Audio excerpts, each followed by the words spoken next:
Le gendarme était encore en train d'écrire sur son carnet quand mon père m'a regardé droit dans les yeux et m'a dit « Tu es une fille froide et sans cœur ». Il se tenait sur l'allée en gravier de ma maison de campagne. Derrière lui, 2 véhicules de la gendarmerie faisaient tourner leurs gyrophares, des éclats bleus tranchant à travers les pins comme dans un cauchemar.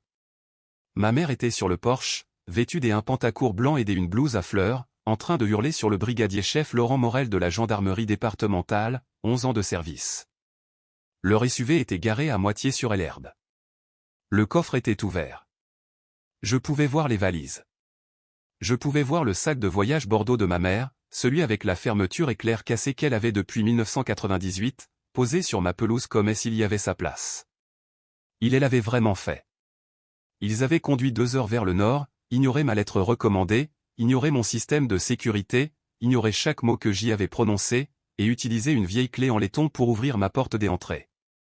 Une clé que je leur avais donnée il y a 4 ans. Pour les urgences. Mon père pensait que c'était une urgence. Son fonds de retraite était l'urgence. Son confort était l'urgence. Son refus de louer un appartement était l'urgence. Moi, je n'avais pas le droit d'y avoir des urgences. J'y étais Camille. Je réparais les choses. Mais ça, c'était avant. Avant que je ne me tienne dans une salle de réception, vêtue d'une robe de demoiselle des honneurs jaune, serrant une flûte de champagne si fort que mes jointures en blanchissaient, et que je regarde ma mère brandir une pochette bleue pour offrir la maison que j'y avais secrètement payée, pendant 5 ans, comme cadeau de mariage à ma sœur. Avant cette nuit-là, je n'avais jamais dit non. Il m'a fallu 29 ans pour trouver ce mot, et quand je l'ai enfin prononcé, ils ont appelé les flics. Je m'appelle Camille, j'y ai 29 ans, et j'y ai été élevé pour être invisible. Pas le genre des invisibilités où les gens regardent à travers vous, mais le genre où vous apprenez à vous rendre suffisamment utile pour qu'ils vous gardent dans les parages, même s'ils ne vous voient jamais vraiment. Dans ma maison, il y avait exactement une fille qui comptait, et ce n'était pas moi. Elle s'appelait Chloé. Chloé avait 2 ans de moins, 10 centimètres de moins, et consommait environ 11 fois plus d'oxygène dans chaque pièce où elle entrait. Quand Chloé riait, les gens se retournaient pour chercher la source de ce son, comme si elle était une espèce d'oiseau qu'ils n'avaient jamais rencontré auparavant. Quand Chloé pleurait, le monde devait s'arrêter jusqu'à ce qu'elle ait fini. Moi, j'y étais un meuble. Ce n'est pas de l'amertume, c'était ma véritable fonction. J'y étais la solide table en chêne qui soutenait tout. J'y étais le bon tapis qui absorbait les tâches. J'y étais l'appareil électroménager auquel personne ne pensait jusqu'à ce qu'il tombe en panne. J'y ai compris les règles très jeune. J'y avais 12 ans. C'était un mardi. J'y étais rentré de l'école à pied avec une fièvre de 39,5 degrés Celsius. Je connais le chiffre exact parce que j'y avais pris ma propre température avec le thermomètre de la salle de bain que j'y avais trouvé et lu moi-même, parce que j'y étais ce genre de gamine de 12 ans. Ma gorge était à vif. Mon sac à dos me semblait rempli de gravier. Ma mère était dans la cuisine en train de glacer un gâteau au chocolat. Le préféré de Chloé. Chloé s'était écorché le genou en cours d'EPS. Maman, ai-je croassé? Je ne me sens pas bien. Elle ne s'est pas retournée. Elle fabriquait une fleur en sucre. Un travail très important. Pas maintenant, Camille. Chloé passe une journée terrible. Va-t'y allonger. Je suis resté dans l'encadrement de la porte pendant ce qui m'a semblé être une éternité. Je voulais qu'elle pose sa main sur mon front. Je voulais qu'elle dise « Oh, ma chérie ». Je voulais qu'elle appelle le collège le lendemain pour dire « Ma fille est malade ». Elle reste à la maison. Au lieu de cela, je suis allé dans ma chambre. Je suis allé chercher mon propre verre d'eau. J'y ai trouvé le Doliprane. Je me suis mise au lit toute seule. Le lendemain matin, j'y ai préparé mes propres tartines et je suis allé en cours. Quand je suis rentré avec un 18/20 à mon exposé des histoires, mon père a hoché la tête derrière son journal et a dit « C'est bien, Camille. C'est ce qu'on attend de toi. » Cette seule phrase était toute mon enfance compressée en quelques mots. C'est ce qu'on attend de toi. Tu n'as pas le droit d'y avoir des difficultés. Tu n'as pas le droit d'échouer. Tu n'as pas le droit d'y avoir besoin de quoi que ce soit. Tu es capable, donc tu ne mérites rien. Je suis devenue la réparatrice de la famille par défaut. Quand la machine à laver a inondé la buanderie quand j'y avais 16 ans, je n'ai pas appelé mes parents.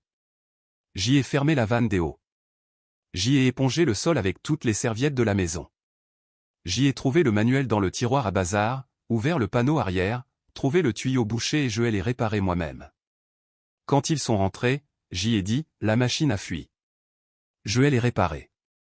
Mon père n'a pas levé les yeux de son courrier. Bon travail, Camille. Puis il s'est tourné vers Chloé. Comment s'est passée la danse, princesse?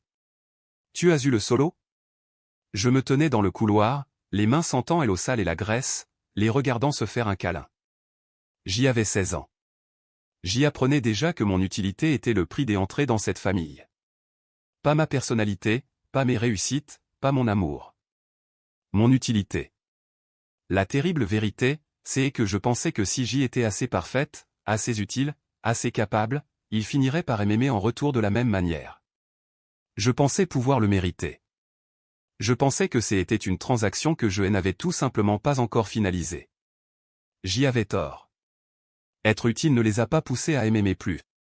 Cela les a juste poussés à m'utiliser davantage. J'y avais 24 ans quand la transaction est devenue financière. C'était un dimanche d'octobre. Je venais d'obtenir une promotion. J'y étais chef de projet dans une entreprise de logistique. Bon salaire, bons avantages. Mon premier vrai goût de succès professionnel. Antoine, mon petit ami, et moi étions assis sur le canapé avec une pile de brochures sur l'Italie. Nous économisions pour ce voyage depuis 8 mois. Florence, la côte amalfitaine, 2 semaines. Mon téléphone a sonné. Ma mère. Elle pleurait si fort que je n'ai pas pu comprendre ses mots pendant les 30 premières secondes.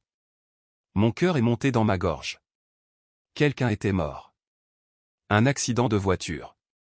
J'y suis allé immédiatement en voiture.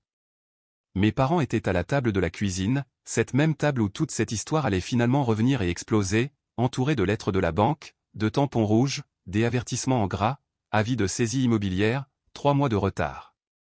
Mon père avait l'air pâle et vaincu. Ma mère déchiquetait un mouchoir. Ils ont expliqué en tournant autour du pot, de mauvais investissements, des crédits à la consommation, un prêt immobilier refinancé.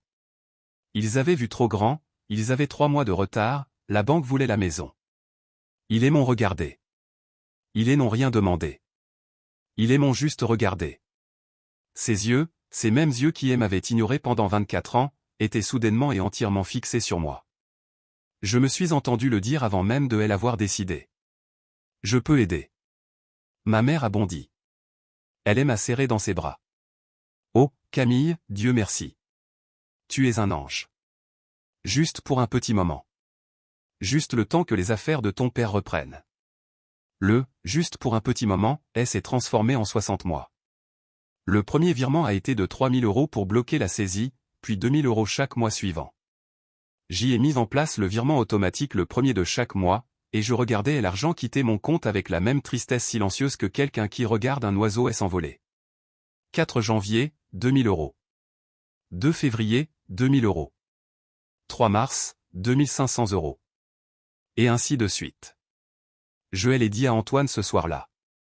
Il est resté silencieux un long moment. Tant qu'il l'apprécie, Camille. Il ne l'appréciait pas. Un mois plus tard, je suis allé leur rendre visite et j'y ai trouvé un écran plat flambant neuf de 165 cm accroché au mur du salon. Mon estomac s'est noué. Maman, comment avez-vous pu vous payer ça? Je viens de payer votre prêt immobilier hier. Elle a fait un geste de la main. Je l'ai mis sur une carte de crédit de magasin. Sans frais pendant 6 mois. Ne sois pas si rabat-joie, Camille. On a bien besoin d'un peu de joie. J'y ai ravalé ma colère. Je leur ai trouvé des excuses. Ils étaient stressés. Ils faisaient le deuil de leur sécurité financière. Je me suis dit que ce ne serait pas pour toujours. 2 ans plus tard, Chloé a obtenu son diplôme universitaire. 6 ans pour obtenir un master à la fac parce qu'elle avait besoin de se trouver. Mes parents ont organisé une fête dans le jardin à 4 000 €, traiteur, DJ, open bar. Dans le jardin que je payais. Puis ils l'ont conduite dans l'allée. Il y avait une voiture neuve avec un nœud dessus. Chloé a hurlé. Elle a sauté sur place. Oh mon Dieu, vous êtes les meilleurs parents du monde. Antoine se tenait à côté de moi, me tenant la main. Sa prise était assez forte pour me faire mal. Quand j'y ai obtenu mon diplôme, j'y ai reçu une carte avec un billet de 50 € à l'intérieur. J'y avais cumulé 2 emplois étudiants pour payer mes propres frais de scolarité. J'y ai obtenu mon diplôme avec mention. Ma mère m'avait dit, « Nous sommes si fiers de toi, Camille. Tu es si débrouillarde. Nous savons que tu feras quelque chose de sensé avec ça. » 50 €. Je me tenais dans cette allée à regarder Chloé klaxonner au volant de sa nouvelle voiture pendant que mes parents riaient et applaudissaient, et j'y ai compris quelque chose pour la première fois. Ils ne me voyaient pas comme une fille. Ils me voyaient comme une ressource. Et les ressources ne reçoivent pas de cadeaux. Elles sont allouées. J'y ai continué à payer. J'y ai gardé le silence. Moi 37. Moi 42. Moi 58. Cet argent, c'était un apport pour une maison. C'était un mariage. C'était ma retraite. C'était Florence. Il avait disparu. J'y ai appris à l'existence du mariage un jeudi, lors d'un appel téléphonique auquel j'y ai failli ne pas répondre. Chloé épousait un homme nommé Maxime. Un gars plutôt sympa. Pas doué avec l'argent, ce qui en faisait un couple parfait. Mes parents leur organisaient un mariage de conte de fées au domaine des Peupliers. Centre de table en cristal, orchestre live, des milliers de roses blanches. Nous voulons lui offrir le mariage de ses rêves, m'a dit ma mère. Maman, ai-je dit doucement, tu as encore des dettes sur la maison. Nous avons un plan, a-elle répondu, aussi légère qu'une brise d'été. J'y ai supposé que le plan, c'était moi. J'y étais le témoin. Je portais la robe jaune pâle que Chloé avait choisie, la teinte qui me donnait l'air d'avoir une intoxication alimentaire. Je tenais son bouquet. J'y arrangeais sa traîne. Je souriais pour chaque photo. Je me tenais à côté d'elle à l'hôtel et j'y ai regardé mon père la conduire vers l'hôtel avec des larmes dans les yeux. Il avait l'air si fier. Il avait des larmes dans les yeux. Je n'avais jamais vu mon père pleurer pour moi. Pas à ma remise de diplôme. Pas quand je lui ai parlé de ma promotion. Pas quand j'y ai mentionné avec désinvolture que j'y avais eu une petite frayeur de santé qui s'est avérée n'être rien du tout. J'y avais dû passer une biopsie. Ma mère avait dit, je suis sûr que c'est bénin, chérie. Je ne peux pas venir. Chloé a une crise avec son coiffeur. Mais il était là. En larmes. Pour Chloé. Je me suis assise à côté d'Antoine lors de la réception. Le champagne a coulé à flot. Les discours ont commencé. Puis mon père a pris le micro. Ma mère se tenait à côté de lui. Elle tenait une pochette bleue. La salle est devenue silencieuse, de cette manière particulière que prennent les pièces quand quelque chose d'important est sur le point de se produire. Maxime, Chloé, a dit mon père, la voix lourde d'émotion. Nous savons à quel point il est difficile de commencer une vie ensemble dans le contexte économique actuel. Nous voulons vous donner des fondations. Ma mère s'est avancée. Elle était radieuse. Nous ne voulions pas vous offrir un grille-pain, a-t-elle dit dans le micro. Un rire a parcouru la foule. Nous voulions vous offrir un avenir. Elle a brandi la pochette. Nous leur offrons notre maison. La salle a explosé. Les gens se sont levés. Ils ont applaudi. Chloé a poussé un cri strident et s'est enfouie dans le torse de mon père. Maxime s'est couvert le visage à 2 mains. Quelqu'un à la table s'est à même poussé un cri de joie. Je n'ai pas bougé. Nous leur offrons notre maison. Notre maison. La maison que j'y avais payé 2000 € par mois pendant 60 mois pour la conserver. La maison que j'y avais sauvée de la saisie avec mon propre compte épargne. Et l'argent pour Florence. Et l'argent pour mon propre mariage. Et l'argent pour une vie que j'y avais mise entre parenthèses pendant 5 ans. Ma mère a croisé mon regard à l'autre bout de la pièce. Elle m'a fait un petit signe de la main. Un sourire. Et n'est-ce pas merveilleux? Elle ne comprenait vraiment pas ce qu'elle avait fait. Elle ne faisait pas que donner une maison. Elle enveloppait 5 ans de mon travail dans un ruban blanc et le remettait à l'enfant chéri. Et elle pensait que c'était de la générosité. Elle pensait être une bonne mère. Elle était une bonne mère. Juste pas pour moi. Antoine s'est penché vers moi. Sa mâchoire était crispée. Tu étais au courant? Non, ai-je dit. Ma voix était morte et plate. Camille, j'y ai besoin d'air. Je suis sorti de la salle de bal, j'y ai dépassé les tables qui applaudissaient, j'y ai dépassé le bar, j'y ai franchi les doubles portes pour aller sur le parking. La musique résonnait contre les murs derrière moi. Je me suis tenu sous les étoiles. J'y ai sorti mon téléphone. J'y ai ouvert mon application bancaire. Virement programmé. 2000 €. Le premier du mois. J'y ai appuyé sur annuler. Puis j'y ai appuyé sur supprimer. Ça a fait un petit clic. Ça a sonné comme un coup de feu. J'y avais fini. J'y ai eu 22 jours de silence avant l'arrivée du texto. Dîner de famille dans la nouvelle maison de Chloé, dimanche à 18 h. Papa prépare son fameux rôti. Ne sois pas en retard. Aucune mention du mariage. Aucune mention de la maison. Pas de merci. Pas de « Est-ce que tout va bien, Camille ?» Juste une invitation à dîner livrée comme une convocation. C'est Antoine qui a conduit. Je ne pouvais pas faire confiance à mes mains sur le volant. La maison semblait étrange sans la voiture de mes parents dans elle allait. La voiture de Chloé occupait maintenant la place principale. Mes parents étaient garés dans la rue. Il y avait quelque chose de profondément révélateur dans ce détail. Ils avaient renoncé à leur propre place de parking. Ma mère avait déjà commencé à réarranger les meubles. Ne trébuche pas sur le tapis, a-t-elle gazouillé en nous faisant entrer. J'y ajuste juste le feng shui. La circulation de l'énergie dans le salon était toute mauvaise. Elle avait poussé le lourd canapé en chêne, celui que j'y avais aidé à retapisser, contre le mur du fond. La table basse était à une diagonale bizarre, et Chloé était assise par terre en train de feuilleter un magazine, sans aider. Mon père est sorti de la cuisine en tenant un verre de vin rouge. Il avait l'air d'un homme qui n'avait plus de crédit immobilier. Nous nous sommes assis à la table de la salle à manger, la même table où, 5 ans plus tôt, ils avaient étalé les lettres de la banque et m'avaient regardé avec ses yeux désespérés. Ma mère a servi le rôti. Chloé a eu le meilleur morceau. Maxime a eu le deuxième meilleur. Mon père. Puis Antoine. Elle a mis un petit morceau sec et trop cuit dans mon assiette. Nous avons parlé de tout et de rien. Le temps. Les voisins. Le nouveau travail de Maxime. Puis mon père a posé sa fourchette. Lui et ma mère ont échangé ce regard.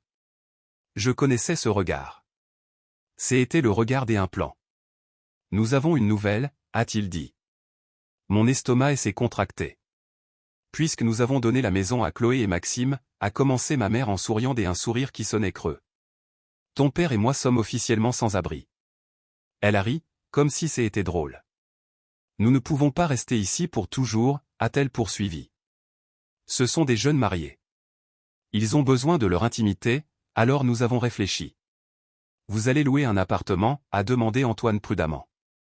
Il me tenait déjà la main sous la table. Mon père a secoué la tête. Nous ne sommes pas des gens des appartements. Tu le sais bien. Ma mère a tourné son regard vers moi. Nous avons décidé que la meilleure solution était d'emménager dans ta maison de campagne. Elle a dit ça comme si elle proposait un dessert. L'horloge comptoise a fait tic-tac dans le couloir. Pardon, ai-je dit. Ton chalet en Normandie, a-t-elle répété. Plus lentement. Comme si j'y étais langue des esprits. Il est entièrement meublé. Il a un jardin. C'est calme. Nous pouvons emménager le week-end prochain. Tu couvres le prêt immobilier et les impôts. C'est ton investissement de toute façon. Nous prendrons en charge l'électricité et l'eau. Ça arrange tout le monde. J'y ai déjà commencé à emballer les vêtements des hivers, a-t-elle ajouté. Elle a tendu la main de l'autre côté de la table. J'y aurai besoin du code de l'alarme et d'un nouveau jeu de clés. Je crois que j'y en ai encore une vieille, mais je veux un jeu tout neuf. Sa paume était littéralement ouverte. Elle attendait que j'y lâche les clés. Juste là. Au-dessus du rôti de bœuf. Quelque chose à l'intérieur de moi est devenu très, très calme. J'y ai regardé le morceau de viande sec dans mon assiette. J'y ai regardé Chloé faire défiler l'écran de son téléphone, complètement désintéressée. J'y ai regardé la main tendue de ma mère. 5 ans. 124 500 €. J'y avais fait le calcul la nuit suivant le mariage. Je m'étais assise à la table de ma cuisine avec mon ordinateur portable et j'y avais affiché chaque virement que je leur avais fait. J'y avais imprimé les relevés. Je les avais mis dans un classeur noir. J'y avais écrit passé sur la tranche avec un marqueur épais. Le classeur pesait le poids des une brique, 124 500 €. Et maintenant, elle en voulait plus. Non, ai-je dit. Le mot est resté suspendu en elle et entre nous comme un objet que personne ne savait comment ramasser. Le sourire de ma mère a vacillé. Que est-ce que tu as dit? Non, ai-je répété. Ma voix était assurée. Vous ne pouvez pas emménager dans ma maison de campagne. Mon père a ri nerveusement. Camille, arrête de plaisanter. Nous avons besoin d'un endroit où vivre. Je ne plaisante pas, je vais les regarder directement. Vous avez donné votre maison. C'était votre choix. Vous l'avez fait pour paraître généreux devant 300 personnes lors d'un mariage dans un domaine. Vous ne m'avez pas demandé si vous pouviez donner la maison que j'y ai passé 5 ans à payer. Vous ne m'avez pas consulté. Vous l'avez simplement fait. C'était votre droit. Mais les conséquences de vos choix sont les vôtres. Nous l'avons fait pour ta sœur, a cinglé ma mère. Et qu'en est-il de moi, ai-je demandé. Pas de cris, pas de larmes. Juste là, assise. J'y ai payé votre crédit pendant 60 mois, ai-je dit. Cet argent, c'était ma vie. Ce sont des vacances que je n'ai pas prises. C'est un mariage que je n'ai pas eu. C'est un compte épargne que j'y ai vidé. Et vous n'avez jamais demandé une seule fois si cela me faisait du mal. Pas une seule fois en 5 ans vous n'avez dit, Camille, est-ce que ça va? Est-ce que c'est trop lourd? Vous attendiez juste le virement le premier du mois et vous avez acheté une télé à écran plat quand le paiement a été validé. Ça, c'est du passé, a crié mon père. Il a frappé la table de la main. Les couverts ont tremblé. Pourquoi es-tu toujours obsédé par l'argent? C'est moche, Camille. C'est tellement moche. J'y en parle parce que vous me demandez une maison gratuite, ai-je dit. Encore une fois. Nous sommes tes parents, a hurlé ma mère. Les larmes ont commencé. Son arme, déployée comme prévu. Tu veux que nous dormions dans la rue? C'est ce que tu veux.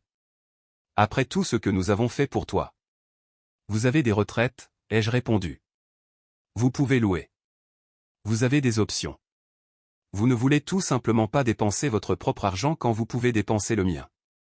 Chloé. Ma mère s'est tournée désespérément. Dis-lui qu'elle est folle. Chloé a levé les yeux de son téléphone, agacée. Camille, franchement.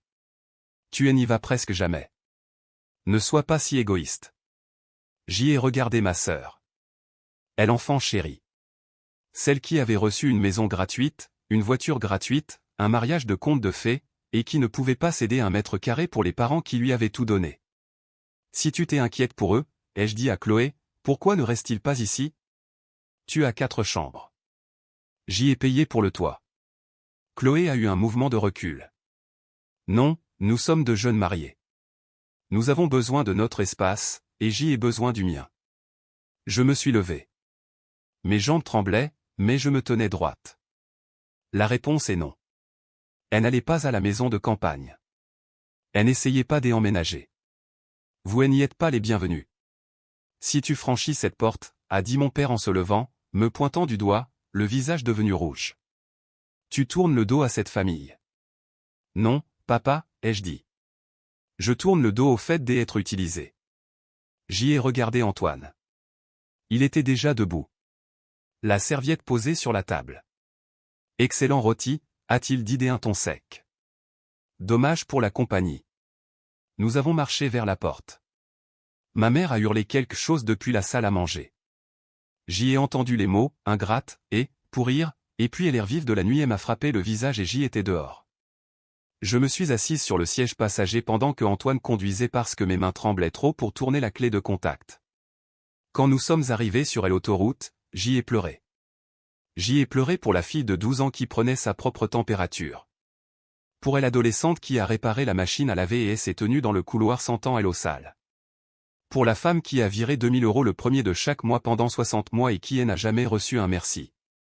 Le temps que nous atteignions notre appartement, les pleurs étaient terminés. Ce qui les a remplacés était plus froid et plus calme que tout ce que j'y avais ressenti auparavant.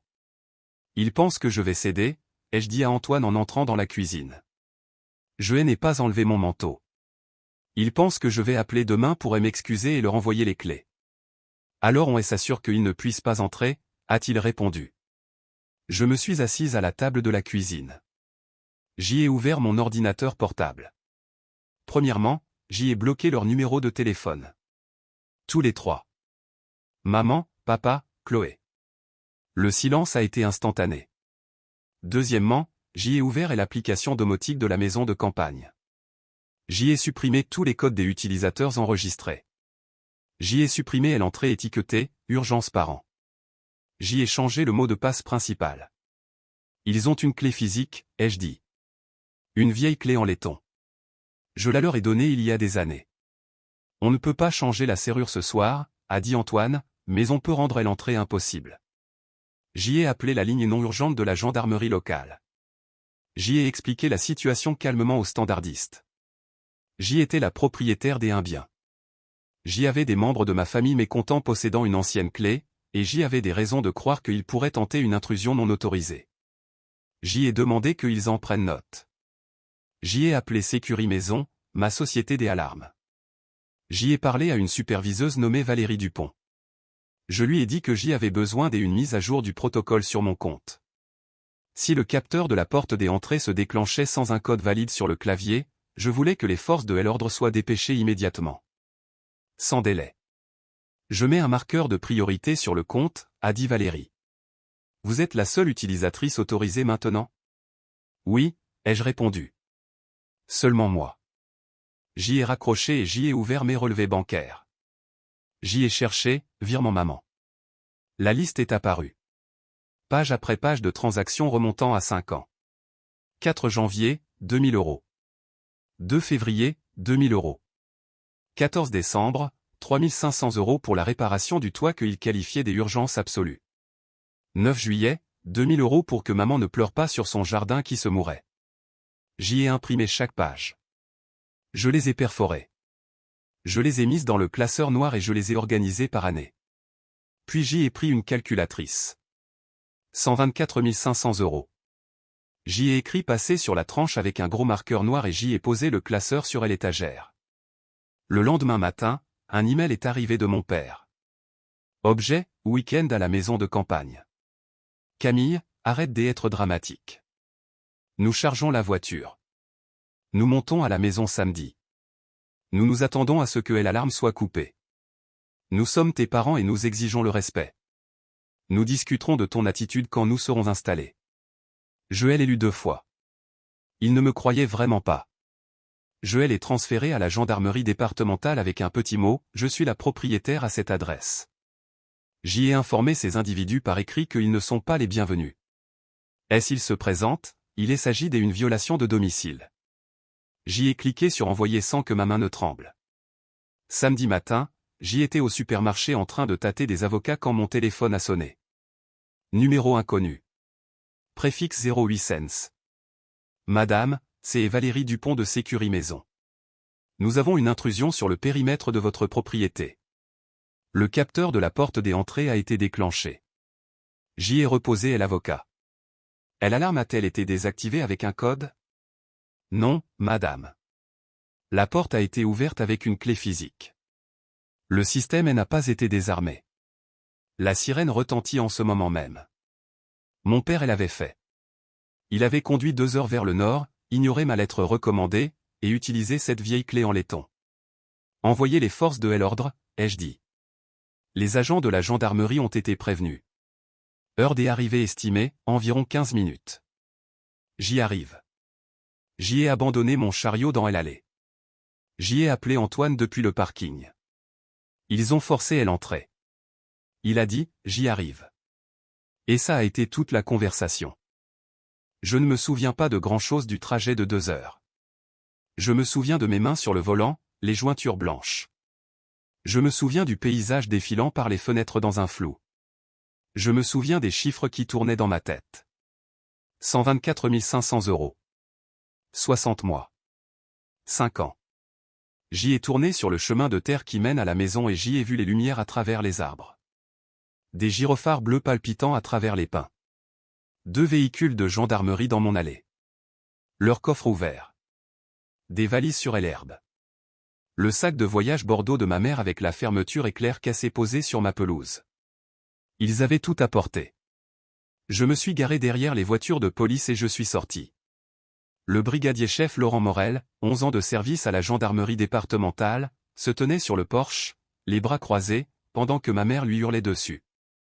Sa partenaire, la gendarme Sophie Blanc, se tenait près du SUV, carnet sorti, observant mon père avec la patience calme et professionnelle de quelqu'un qui a vu toutes les versions de cette situation. « C'est la maison de ma fille », hurlait ma mère.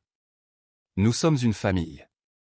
Vous ne pouvez pas nous traiter comme des criminels. » Mon père était assis sur les marches du porche, la tête dans les mains. Il avait l'air de quelqu'un à qui on avait coupé le souffle. Le gendarme Morel s'est retourné quand il a entendu la portière de ma voiture. « Madame, reculez.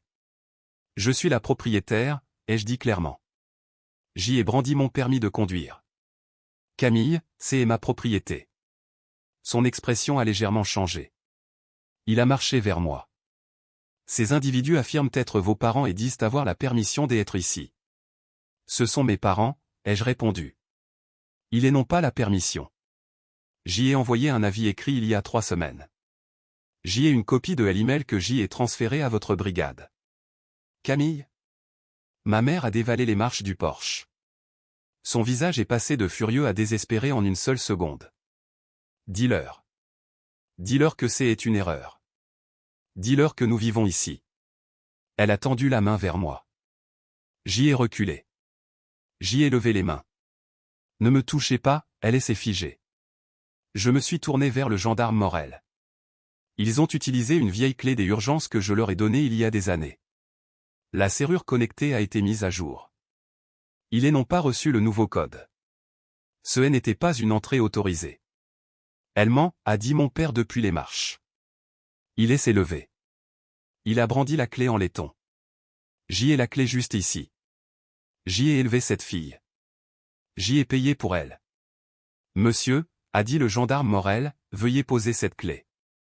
C'est une enfant, a lâché mon père. C'est notre.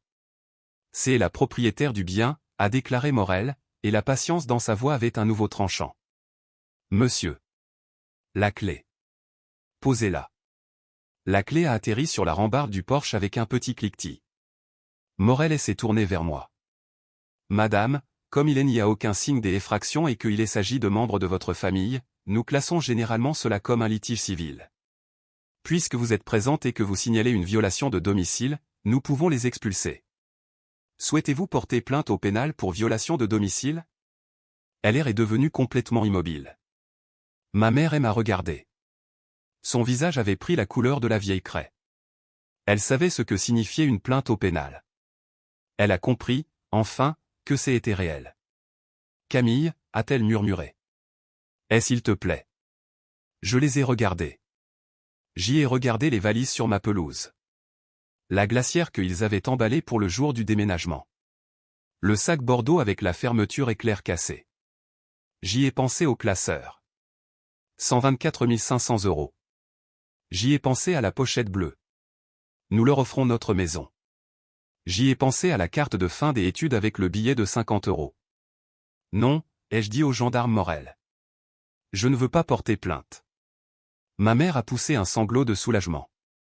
Mais je veux qu'il soit formellement interdit de séjour ici, ai-je continué. Je veux un rapport de gendarmerie stipulant qu'ils sont bannis de cette propriété. S'ils reviennent, je veux qu'ils soient arrêtés à vue. C'est compris. Il s'est avancé vers mes parents. Il a sorti son carnet. Écoutez-moi bien. La propriétaire a refusé de porter plainte. Vous avez de la chance. Cependant, vous recevez un avertissement officiel pour violation de domicile. Vous devez rassembler vos affaires et quitter cette propriété immédiatement. Si vous revenez, vous serez placé en état d'arrestation. Avez-vous compris? Nous n'avons nulle part où aller, a gémi ma mère. Nous avons loué une camionnette. Nous avons annulé nos autres options. Nous ne pouvons pas. Ce n'est pas un problème du ressort de la gendarmerie, madame, a dit le gendarme Morel. Vous avez 10 minutes. Je suis resté près de ma voiture, les bras croisés. J'y ai regardé mon père, qui avait toujours pris tellement de place dans chaque pièce, lutter pour fermer la fermeture éclair d'une valise sur l'herbe. J'y ai regardé ma mère jeter des vêtements dans le coffre en pleurant. Ils n'arrêtaient pas de me regarder. Ils attendaient que je redevienne Camille. L'ancienne Camille. Celle qui aurait déjà dit, d'accord, restez juste pour cette nuit. On trouvera une solution demain matin. Je n'ai pas bougé. Antoine s'est garé juste au moment où il fermait le coffre. Il est sorti et s'est tenu à côté de moi. Aucun de nous n'a parlé. Mon père est passé devant nous pour aller côté conducteur. Il s'est arrêté. Il m'a regardé dans les yeux. Tu es une fille froide et sans cœur, a-t-il dit. Je ne sais plus qui tu es. Je suis la fille que vous avez créée, ai-je répondu. Vous m'avez appris que les sentiments ne comptent pas et que l'argent oui. Vous ne pensiez simplement pas que la leçon s'appliquerait aux vôtres. Il a tressailli. Il est monté dans la voiture. La gendarme blanc a demandé à ma mère de lui remettre la clé avant qu'il ne parte. Ma mère l'a posée sur la rambarde du Porsche. Le gravier a crissé sous les pneus du SUV.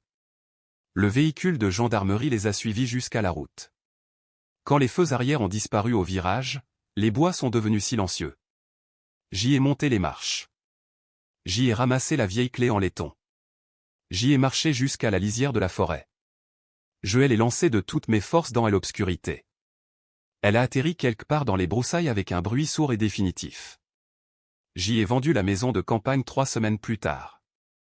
Non pas parce qu'ils avaient fait pression sur moi ou ils n'avaient plus le pouvoir de me mettre la pression, mais parce que j'y suis retourné le week-end suivant, je me suis assise sur le porche et je n'ai rien ressenti d'autre que l'écho des gyrophares bleus dans les arbres. Chaque pain avait la forme d'une voiture de gendarmerie. Chaque grincement des lattes du plancher était la voix de ma mère. Il m'avait même pris ça. J'y ai appelé une agente immobilière nommée Béatrice Lemaire, 17 ans d'expérience dans l'immobilier de la région, un mardi après-midi. Je veux mettre la maison en vente, ai-je dit. Le marché est très fort en ce moment, a-t-elle répondu. Êtes-vous sûr? C'est une belle propriété. J'y en suis certaine. Je veux faire table rase. Nous l'avons mise en vente le jeudi. Parce que je l'avais rénové moi-même, décapé les sols jusqu'à m'en faire saigner les mains, choisi chaque rideau, chaque tasse dans le placard, elle s'est vendue en 4 jours, pour 80 000 € de plus que ce que je l'avais payé. Quand les documents de clôture ont été signés et que le virement est arrivé sur mon compte, je me suis assise à la table de ma cuisine pendant un long moment. Mon vieil instinct m'a chuchoté, tu devrais leur en donner une partie. Ils galèrent dans cet appartement. Ce serait gentil. J'y ai reconnu cette voix. C'était la fille de 12 ans qui préparait ses propres tartines. La fille qui pensait que l'amour était une transaction dont elle n'avait pas encore terminé de payer les échéances. J'y ai ouvert un nouveau compte épargne. Je l'ai nommé « Le Fonds de liberté de Camille ». Je n'ai pas dit à mes parents que j'y avais vendu la maison. Ils l'ont découvert par la suite. Mon père a envoyé un email. Il était passé aux emails depuis que j'y avais bloqué ses textos. Objet, totalement inacceptable. Nous avons appris que tu as vendu la maison. Tu as fait un profit énorme. Ta mère est malade de stress. Si tu as encore un minimum de décence, tu partageras cet argent avec la famille. Nous sommes en difficulté à cause de toi.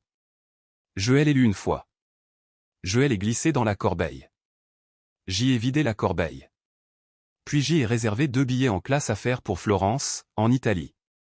Je me suis réveillé avant l'alarme dans un appartement loué dans le quartier de Oltrarno. Poutres apparentes au plafond, volets fermés, une fine lumière dorée passant par les fissures. Je suis resté allongé à écouter. Mon cerveau a cherché son vieux rituel matinal, ai-je payé leur facture d'électricité? Papa a-t-il parlé d'une fuite d'eau? Chloé est-elle en colère contre moi? Il n'y avait rien, juste le silence. Je me suis levé. J'y ai préparé du café dans la petite cuisine. J'y ai porté ma tasse jusqu'à la fenêtre et j'y ai poussé les volets. Florence. Des toits en tuiles rouges dans toutes les directions. Le dôme de la cathédrale s'élevant contre un ciel devenant rose et orange avec l'aube.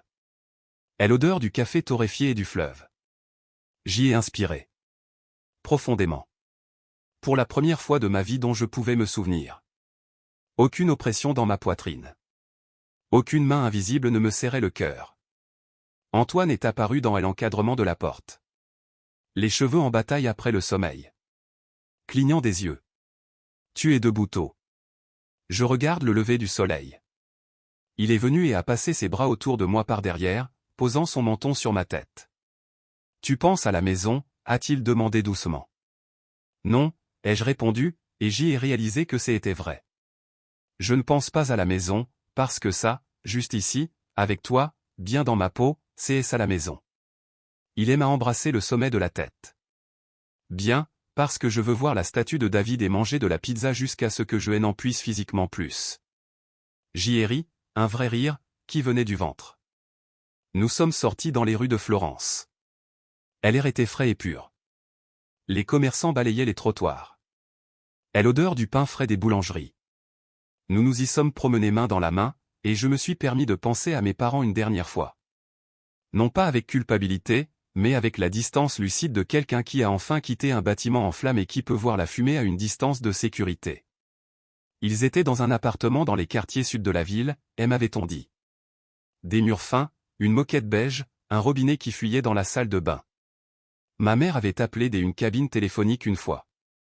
J'y avais répondu en pensant que c'était un client. Elle m'avait dit que c'était affreux.